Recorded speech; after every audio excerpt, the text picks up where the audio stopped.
오늘 6일 삼성전자, 한화오션, 두산에너빌리티, 기아 등 일부 시총 상위주들이 NXT 시장이 열리자마자 일시적으로 하한가를 기록했습니다.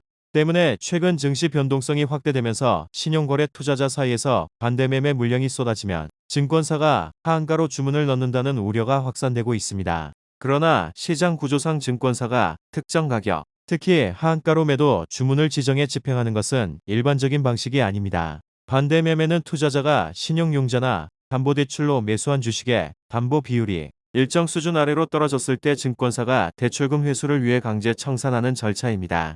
핵심 목적은 가격 극대화가 아니라 채권 회수이기 때문에 주문 집행의 우선순위는 속도에 맞춰져 있습니다. 실무적으로 증권사들은 대부분 시장가 주문 또는 최우선 매도호가 기반 주문 방식으로 청산을 진행합니다.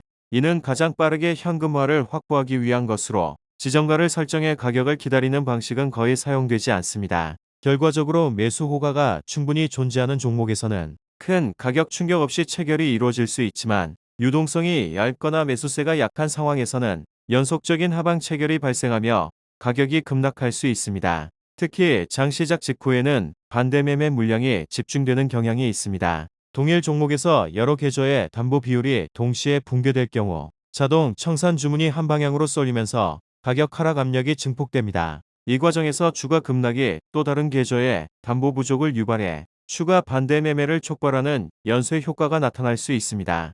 이러한 매도 압력과 유동성 부족이 결합될 경우 체결 가격이 하한가 근처까지 밀릴 가능성도 존재합니다. 따라서 투자자들이 체감하는 증권사가 하한가로 던진다는 인식은 실제 주문 방식이라기보다 체결 결과에 대한 해석에 가깝습니다. 최근 개인 투자자들의 비투 규모가 30조 원을 넘어선 가운데 일부 증권사들이 신용대출을 중단하기 시작하면서 시장의 경고등이 켜지고 있습니다. 3일 한국투자증권은 증권담보대출 신규 취급을 중단한다고 밝혔습니다. KB증권도 이날부터 대출 한도를 일시적으로 제한한다고 안내했습니다. 신용융자는 투자자가 주식을 매수할 때 증권사 자금을 빌리는 방식인데 이자액이 급증했다는 것은 주가 상승이 현금이 아닌 부채, 즉 레버리지에 의해 떠받쳐지고 있다는 의미입니다. 문제는 증권사들이 무한정 대출을 공급할 수 없다는 점입니다. 자기자본 대비 신용공여 한도와 금융당국 규제, 조달금리 상승 같은 제약 속에서 대출 여력이 바닥나면 신규 신용공여를 막을 수밖에 없습니다.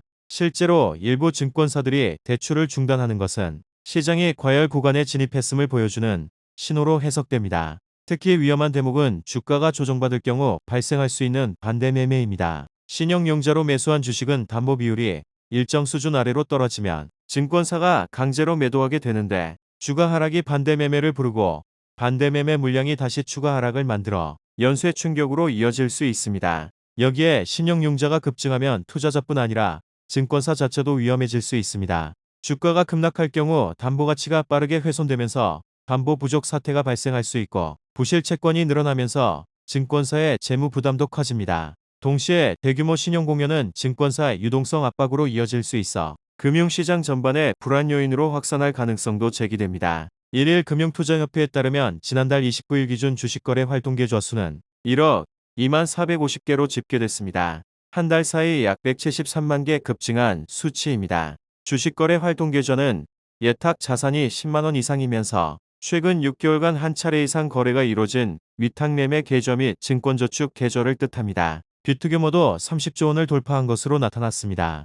지난달 29일 기준 신용거래용자 잔고는 30조 925억 원을 기록했는데 증시 진입 대기 자금으로 꼽히는 투자자 예탁금은 103조 7072억 원으로 지난달 27일 100조 원을 넘어선 이후 계속해서 증가하고 있습니다. 문제는 증시가 급락할 경우 신용융자 잔고가 반대 매매로 이어지며 조정폭을 더욱 확대할 수 있다는 점입니다. 반대 매매란 투자자가 빌린 돈으로 주식을 매수한 뒤 담보 비율이 일정 수준 이하로 떨어질 경우 증권사가 투자자 동의 없이 보유 주식을 강제 처분하는 제도인데 시장 하락 국면에서 대규모 매도 물량을 한꺼번에 쏟아내 증시 하방 압력을 가중시키는 연쇄 충격 요인으로 작용할 수 있습니다. 특히 환율 불안, 금리 고착화 등이 동시에 나타나는 국면에서는 개인의 레버리지 투자 비중이 높을수록 증시가 작은 충격에도 과도하게 흔들릴 가능성이 큽니다.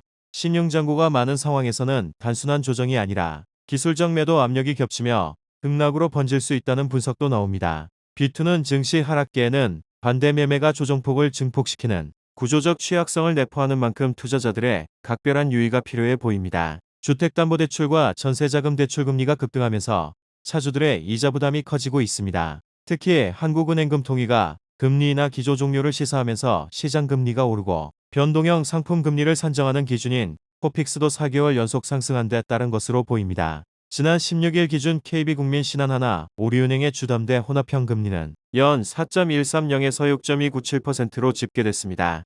지난달 5일과 비교해 한 달여 만에 하단은 0.01%포인트, 상단은 0.097%포인트 상승했습니다. 혼합형 금리 상단은 지난해 11월 중순 약 2년 만에 처음 6%대를 넘어선 뒤 두 달여 만에 6%대 중반까지 폭등했습니다. 최근 KB국민은행과 우리은행은 전세자금대출 금리도 인상하면서 하단이 4% 선에 근접하며 보증금을 마련해야 하는 실수요자들의 부담이 커지고 있는 상황입니다. 은행권이 대출금리 인상에 나선 건 시장금리가 상승했기 때문입니다. 주담대 금리 산정의 기본이 되는 금융채 5년물 금리가 한은의 금리 인하 종료 기조에 높아졌고 신규 취급의 기준 코픽스는 이달 4개월 연속 상승해 2.89%까지 상승한 상황입니다.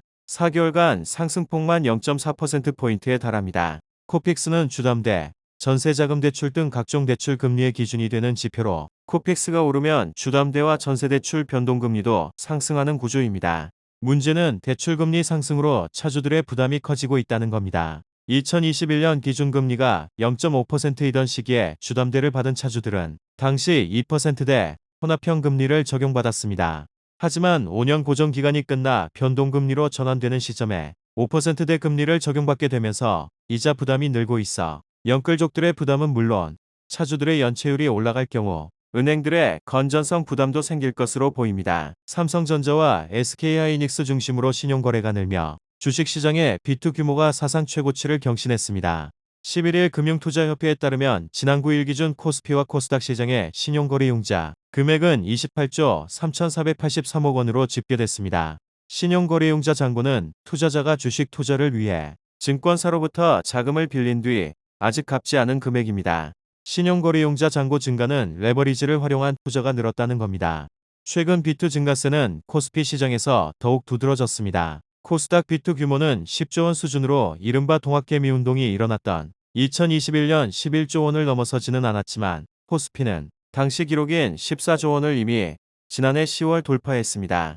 삼성전자 주가가 10만 원을 돌파한 지난해 11월 1조 원을 넘긴 삼성전자 신용거래융자 잔고는 2개월여 만에 1조 9,950억 원까지 불어나며 사상 최고치를 기록했습니다. 개인 투자자는 주식시장에서 지난주에만 삼성전자를 3조 원어치 순매수했습니다. 같은 기간 신용거래 잔고는 약 2,500억 원 불어났습니다. 특히 분기 기준 사상 최대 실적을 발표한 지난 8일 하루에만 잔고 규모가 1,800억 원 폭증했습니다. SK하이닉스에도 1조 원 넘는 비투 자금이 묶여 있습니다. 지난해 12월 1조 5천억 원에선 오히려 줄었지만 비투 규모만 1조 원을 넘어 안심할 단계는 아닙니다. 개인 투자자의 대규모 매수와 신용잔고 급증이 삼성전자에 대한 강한 기대를 보여줍니다. 하지만 자기 자본이 아닌 돈을 빌려 투자하는 사례가 급증하는 만큼 시장이 조정받을 경우 극심한 변동성 확대에 놓일 수 있다는 우려도 나오고 있습니다. 정부와 여당이 퇴직연금 의무화 및 기금화를 2026년 국정과제로 추진하면서 432조 원 규모의 퇴직연금 시장을 둘러싸고 논란이 확산하고 있습니다. 정부가 퇴직연금 기금화를 추진할 경우 가장 큰 문제는 사유재산 성격의 퇴직연금이 사실상 공적자금처럼 운용될 수 있다는 점입니다. 현재 퇴직연금은 근로자 개인 계좌 중심으로 운용되며 수익률 위험 관리에 대한 선택권이 가입자에게 있습니다. 그러나 기금화가 이루어질 경우 운용 주체가 통합되고 정부, 공공기관의 영향력이 커지면서 정책 목적에 따른 자금 동원 가능성이 제기됩니다. 특히 국민연금이 저출산 고령화로 구조적 한계에 직면한 상황에서 퇴직연금까지 기금화될 경우 국민연금 재정 부담을 우회적으로 보완하려는 수단 아니냐는 지적이 잇따릅니다. 이는 연금 운용의 독립성과 수익성 훼손 우려로 이어집니다. 실제로 공적기금은 정치정책 환경 변화에 따라 투자 판단이 왜곡될 위험이 크고 손실이 발생하더라도 책임 소재가 불분명해질 가능성이 높습니다. 현재 쟁점은 퇴직연금의 사적재산권 침해 여부와 기금 운용의 독립성 보장 장치, 손실 발생 시 책임 주체, 가입자의 선택권 유지 여부 등입니다.